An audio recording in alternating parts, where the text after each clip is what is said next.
रायगड महाराष्ट्रासह देश विदेशातील ताज्या बातम्या पाहण्यासाठी मॅक्स इंडिया लाईव्ह चॅनलला सबस्क्राईब करा आणि बेल आयकॉन दाबायला विसरू नका.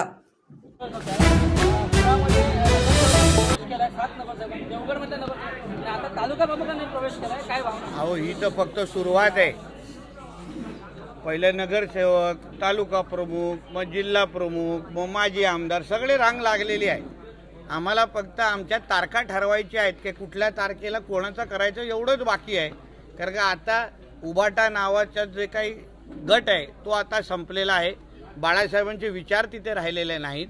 महाविकास आघाडी हिचं भावपूर्ण श्रद्धांजली झालेली आहे आणि म्हणून जिल्ह्याच्या महाराष्ट्राचा विकास करायचा असेल तर भारतीय जनता पक्ष आणि महायुतीच्याच माध्यमातून होऊ शकतो असं ह्या आमच्या सगळ्या सहकाऱ्यांना विश्वास बसला असल्यामुळे आज चांगल्यातले चांगले म्हणजे आम्ही घाण घेत नाही, आमचं काय डम्पिंग ग्राउंड नाही, पण त्याच्यातले पण असे मिलिंदजींसारखे चांगले एकदम निष्ठावान प्रामाणिक आणि ज्यांचं जनतेमध्ये वजन आहे अशा चांगल्यातल्या चांगल्या सहकाऱ्यांना आम्ही बरोबर घेतोय.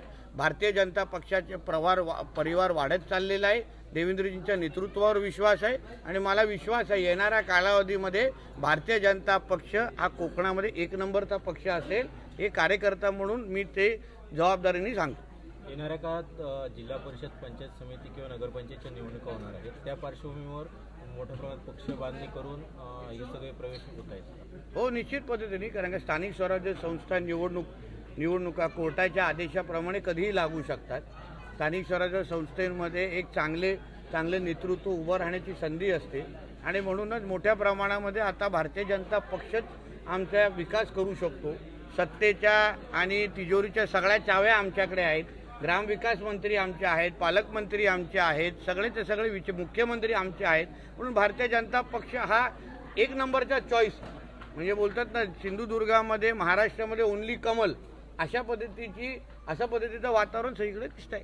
साहेब, मुंबई महानगरपालिकेच्या पार्श्वभूमीवरती राज ठाकरे आणि उद्धव ठाकरे एकत्र येतील. त्याच्यात आदित्य ठाकरे असं म्हणतात की पक्ष म्हणजे राज ठाकरेची भूमिका बदलतात, ते जर एकाच भूमिकेवर राहिले तर विचार होऊ शकतो असं आदित्य ठाकरे म्हणतात. हो, बरोबर. फार विद्वान आहेत ते.